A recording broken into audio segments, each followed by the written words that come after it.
Diego.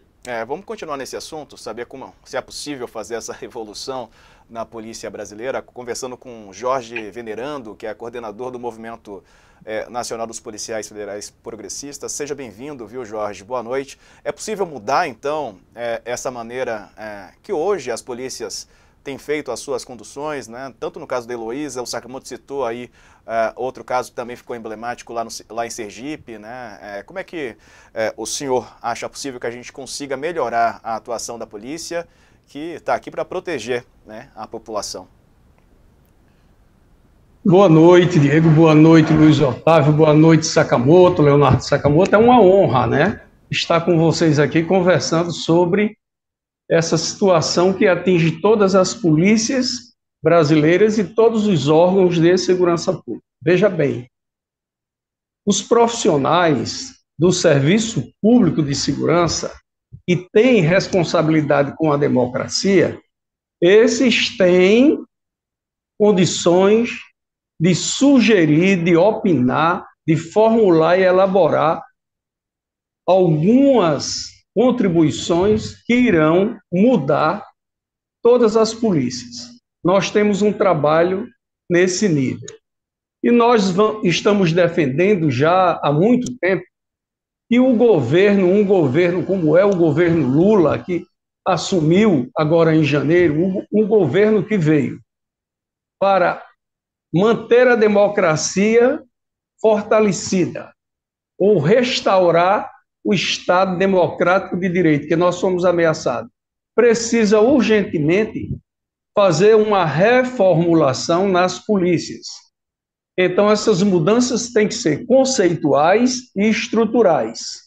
Nós temos algumas sugestões e a gente quer e pede a vocês aqui nesse momento, aproveitando, que o governo Lula ouça os policiais federais progressistas, que é um movimento nacional dos policiais que não se deixaram garrotear e contaminar pelo bolsonarismo, pelo vírus do bolsonarismo. E também ouça, escute o Setorial Nacional de Segurança Pública. Nós temos um companheiro, Abidael Ambruster, que é o coordenador nacional geral do Setorial de Segurança Pública do próprio Partido dos Trabalhadores, que precisa ser ouvido mais. Nós temos algumas sugestões. Qual é o primeiro passo? É mudanças conceituais e estruturais. É fazer, Sakamoto, fazer realmente a democratização de todos os órgãos de segurança pública. É a democratização de todos os órgãos de segurança pública, da Polícia Rodoviária Federal, da Polícia Federal principalmente, da Polícia Civil, Polícia Militar, Corpo de Bombeiros Militar, da ABIN e todas as demais instituições de segurança pública. Por quê? Todas foram contaminadas pelo vírus do bolsonarismo.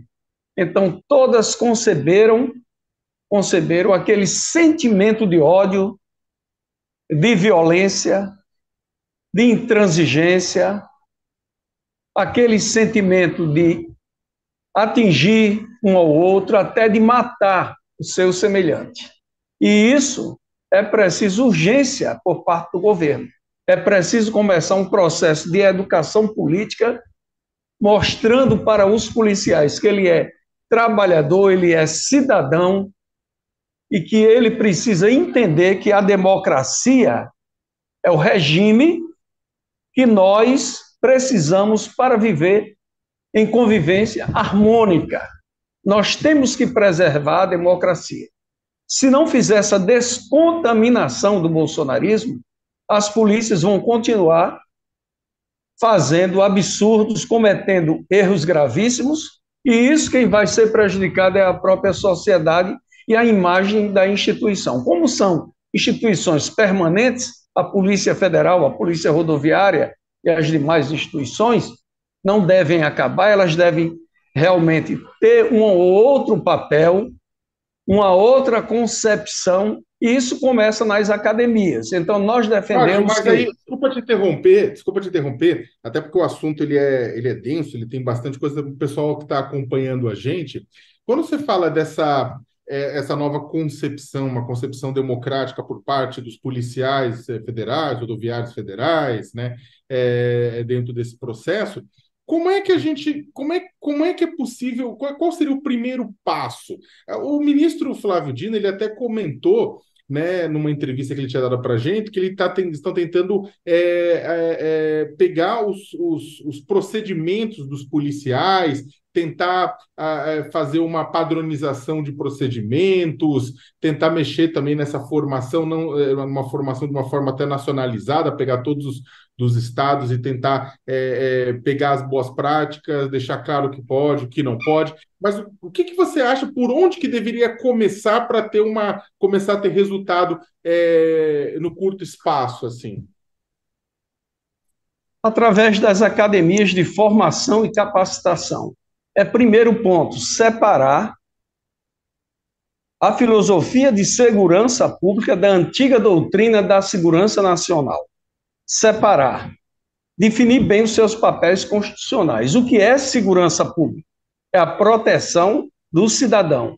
E o que é segurança nacional? É a proteção da nação, é proteger a autonomia do país, é proteger através das nossas fronteiras, tem um papel totalmente diferente da doutrina de segurança nacional. Ora, o homem preparado para investigar e até para prender não é o mesmo homem preparado para a guerra, para matar, para destruir. Então, isso tem que deixar bem separado, bem distinto nas academias de polícia. E ter um acompanhamento muito maior dentro dos currículos, uma mudança curricular em todas as academias, principalmente para que o policial entenda que preservar os direitos humanos é fundamental. Então, o segundo ponto, o segundo eixo seria instituir um novo conceito de segurança pública que ele esteja alicerçado na preservação dos direitos humanos, no cumprimento da lei, na proteção da sociedade e, principal, sempre na defesa da democracia. Se isso for instituído, nós acreditamos que isso começa a mudar. E tem mais, o terceiro eixo, o terceiro ponto, qual seria? Afastar de todas as academias das polícias todo conceito, toda filosofia, toda doutrina, toda concepção e toda prática militarizada. Se afasta isso, Sakamoto, nós acreditamos que há uma mudança conceitual e estrutural. E aí instituir a carreira única em todas as polícias para estimular o profissionalismo, para que valorize quem entra na base e pode chegar ao ápice, ao topo dessa carreira, tanto por antiguidade, mas principalmente pela capacitação profissional. Aqueles que não se capacitarem não irão chegar. Aqueles ficarão pelo meio do caminho. Pois não, meu. Sobre isso, na Bahia, por exemplo, né, onde é um estado governado pelo PT há muito tempo, a gente está falando sobre bolsonarização, né, como se esse fenômeno tivesse ocorrido a partir do presidente, do ex-presidente Jair Bolsonaro, desde que ele assumiu. Mas a gente sabe que há histórias e relatos de muita violência na ação da polícia de antes, né? E isso não está apenas presente em governos de direita, né? Em estados que são governados pela esquerda, a polícia também se apresenta muito violenta, ainda mais quando a gente fala da população pobre e preta, né? Periférica, que é alvo, né? da polícia. Muitas vezes, até vi alguém falando sobre isso no final de semana, a população pobre e preta prefere não chamar a polícia, né? Porque vê a polícia como algo que pode trazer perigo para ela. Então, mesmo em alguma situação de vulnerabilidade, muitas vezes elas não recorrem à polícia por ter medo da ação da polícia. Não deveria ser assim, né? Perfeitamente. A doutrina da segurança de segurança nacional, ela criou essa concepção em muitos policiais, porque quando um policial ele tem uma arma e tem uma carteira que lhe dá um poder de polícia e ele se sente o todo-poderoso e ele não faz uma reflexão que ele veio da sociedade, que ele faz parte da sociedade. Ele não veio, ele não é um extraterrestre. E que ele precisa tratar o cidadão como aquele que lhe paga o seu salário. E quando houver uma mudança, que não houve, os governos mesmo do PT, do governo democrático popular, não fizeram isso. Não quiseram discutir segurança pública na sua profundidade. A direita utiliza os policiais e as polícias desde a década que teve o golpe militar de 64, utiliza para proteger uma parcela que detém o poder econômico e o poder político, utiliza os policiais, mas não vê como um serviço público de segurança pública, de proteção do cidadão. Se tivesse introduzido e ampliado a concepção de uma polícia de convivência com o cidadão, uma polícia comunitária, esse fosse o modelo introduzido nas academias, quando o policial saísse da academia, ele saía respeitando muito mais o cidadão do que cometendo arbitrariedades e crimes contra a sociedade.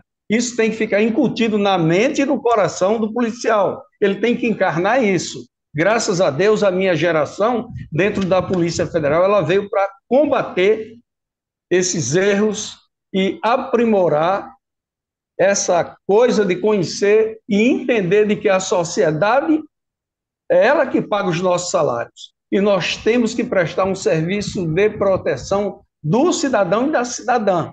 E não de bater, de maltratar, de tentar matar, não é isso. O policial, ele é trabalhador e é cidadão. A gente está acabando nosso tempo aqui, mas eu queria te pedir uma análise. Caso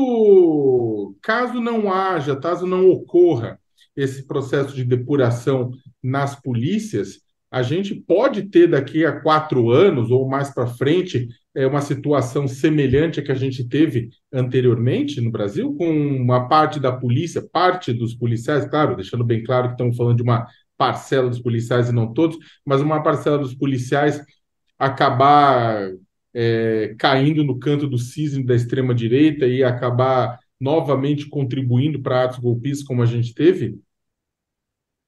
Sim, perfeitamente. Até porque, Sakamoto, nós temos informações do nosso movimento, dos policiais federais progressistas, que tem, ainda hoje, gente na segurança do presidente Lula e na segurança da primeira-dama, bolsonaristas raízes. É preciso saber identificar e afastar essas pessoas. Quer dizer, a segurança de um presidente da República do Brasil existe? Existe. Eu afirmo e reafirmo. Então, Sakamoto, a gente precisa ser ouvido. Se o governo Lula nos escutar, nós vamos dar nomes e sobrenomes, vamos dizer onde está. E não é só o pessoal de baixo, não. Tem graduados também. Não é só no GSI. É na segurança onde tem policiais. Então, é preciso nos ouvir. A gente não quer do governo nada, a gente só quer ser ouvido. Até porque nós já estamos dando uma grande contribuição para manter esse governo, que é um governo democrático e popular, e é um governo que quer a democracia realmente funcionando no Brasil. É por isso que nos preocupa. Esse espaço é maravilhoso por isso. Agradeço, Jorge Venerando, ex-policial federal, que traz aí o ponto de vista dele também, né, que atuou tanto tempo na polícia, sobre esse assunto delicado. Obrigado por nos atender hoje, viu?